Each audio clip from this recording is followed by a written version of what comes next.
これがね、2週間経った微生物アクアリウムです。今ね、私ね、ミジンコだとかね、ゾウリムシを飼ってるんですね。これをね、ちょっと照明つけてみましょう。ここら辺からね、ミジンコがうじゃうじゃ湧くと思います。ばっちゃん。ほらほらほらほら、来ましたね。ほらほらほら。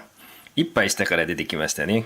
ちょっと拡大してみましょう。このようにね、ミジンコのね、繁殖にはね、私、成功しております。元気にね、ミジンコさんね、動いてますでしょ。ほぼね、ここにね、ぴょこぴょこ動いてるのはね、ほぼミジンコです。ミジンコの中でも、特にね、巨大種のオオミジンコです。ほら、上の方とかね、無数にいますよね。ほら、この辺もううじゃうじゃうじゃうじゃいますよね。これね、全部ね、オオミジンコです。何を食べさせてるかっていうとね、これなんですよ。エビオス。ここにね、アサヒって書いてありますよね。アサヒビールのね、お薬なんです。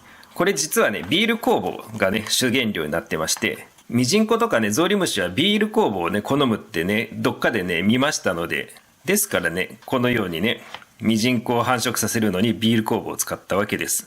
このね、ビール酵母さえ使っちゃえばね、ミジンコの繁殖はね、そこまで難しくないとは感じました。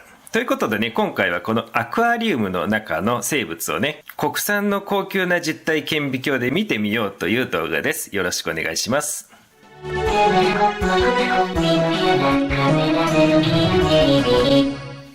改めまして、顕微鏡持ちすぎのボスケです。今回はね、また新たに顕微鏡を入手しました。その顕微鏡がこちら、じゃじゃん。明治テクノのね、EMZ という日本製の実体顕微鏡です。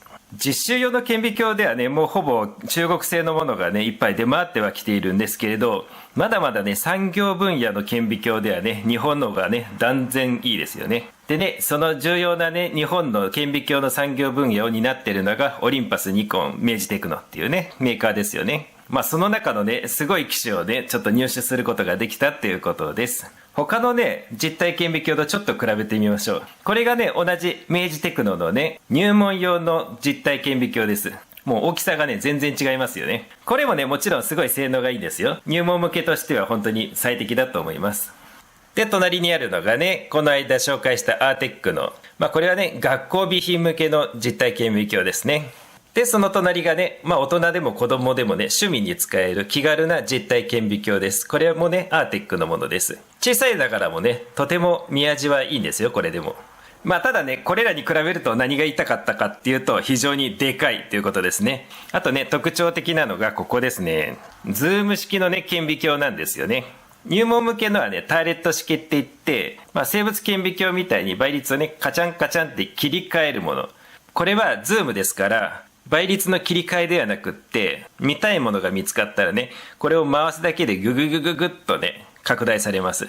ですのでね、趣味で使う分にはね、ターレット式で十分なんですけれど、例えばね、仕事で使う時ってね、検体が次から次へと来るじゃないですか。ズーム式でやった方がね、かなりね、効率的に作業が行えるっていうことで。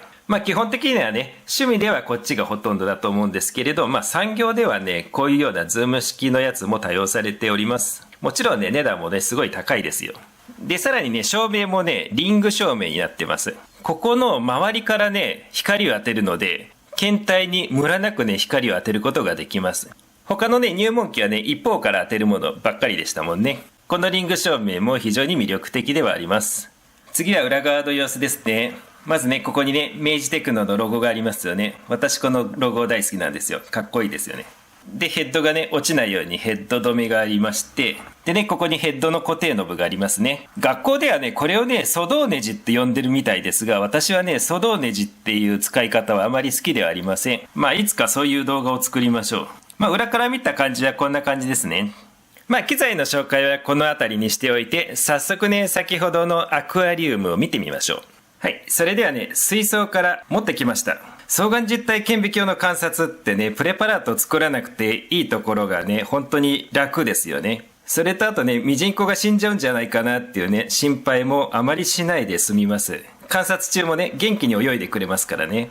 それではね、見てみましょう。まずはじめはね、倍率低めで見てみましょうか。0.7 っていうところに合わせると、対物レンズの倍率が 0.7 倍なので、接眼レンズが10倍なので、7倍で見ることになりますね。すごいな。これはね、いっぱいいますね。本当にうじゃうじゃうじゃうじゃいますね。両目で見るからね、非常にね立体的ですね。もうまるでね水族館をね覗いてるような感じです。はい、これがね微生物アクアリウムの中です。ミジンコがね泳いでいますよね。で、周りにあるのはアオミドロです。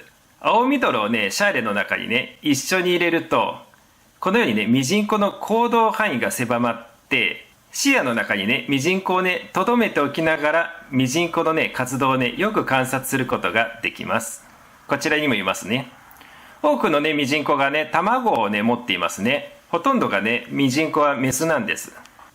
でね、よく見るとね細長いねものがね泳いでると思うんですけれど、あれはねゾウリムシですね。よく見たらねうじゃうじゃいますね。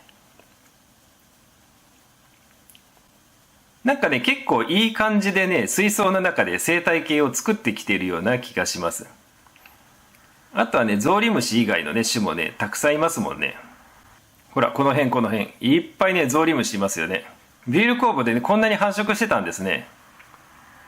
いや、ゾウリムシに関してはねやっぱり生物顕微鏡の方がね見応えはあるとは思いますが、ほらねいっぱい泳いでますねゾウリムシが。これはねなかなか楽しいですね。本当はね分裂している最中のゾウリムシも見たいんですが、今はちょっと見つかりませんね。まあそれにしてもいっぱいいますねゾウリムシが。ミジンコはね光に集まりますのでね、上から照らすとね上に向かって泳ごうとします。横から照らすとね横に向かって泳ごうとします。ほら今見てください。目が一つですよね。今真正面からねミジンコがねこっちを見てくれてます。実はねミジンコの目はね複眼なんですけれど、その塊としてはね1個なんですね。横から見るとね非常に可愛いんですけれどね、真正面から見るとねなんかちょっとやっぱり雰囲気は違いますね。ミジンコの新たな一面を見た気がしませんか。ほら今一生懸命ね上に泳ごうとしてますね。上に向かっていきたいよって。ちょっとね水深が浅いのでこれ以上上に行けないです。ずっとこっちを見てくれてますね。はい、ということでね本当はねずっとね見ておきたいねところなんですけれど、まああんまりね動画が長くなってもいけませんのでね、これぐらいで観察はやめたいと思います。